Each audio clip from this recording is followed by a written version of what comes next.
Македонија е на врвот на европската листа по бројот на починати лица поради изложеност на PM2,5 честичките со 303 од 100.000 жители во ризик. 16% од починатите во 2022 година починале прерано поради загадениот воздух.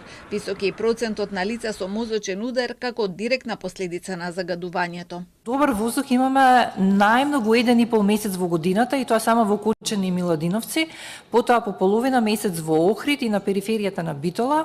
На сите други мерни месеци се движи помеѓу само 2 до 9 дена во годината. Ова е воздух каде што концентрациите на ПМ частичките се помали од тие одредени за заштита на човековото здравје.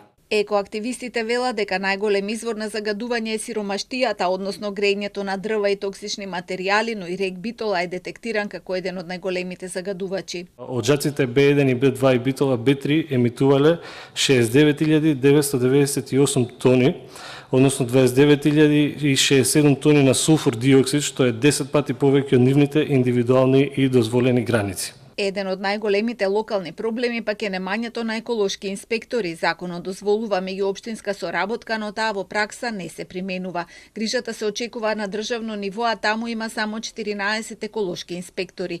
Екомафијата се служи со секакви методи за да ги замолчи екоактивистите кои пак наоѓаат вина во сите досегашни влади.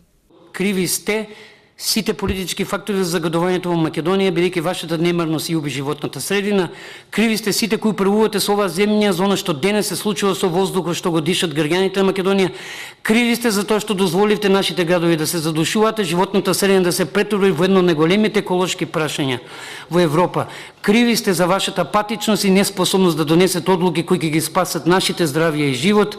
Криви сте за неадекватната регулатива и имплементација на законите во Македонија. Има закони, ама само на хартија. Од Сдруженијето на млади правници имаат поднесено 2 тужби во судовите во Скопје и Битола против владата град Скопје, Министерството за животна средина и општина Битола, како и постапки за загаден воздух, диви депонии и неправилно управување со отпад. Сите се отфрлени, а една е пред судот во Страсбур. За жал, судската практика кај нас не предвидува ефикасна правна заштита на човековите права како резултат на аерозагадувањето.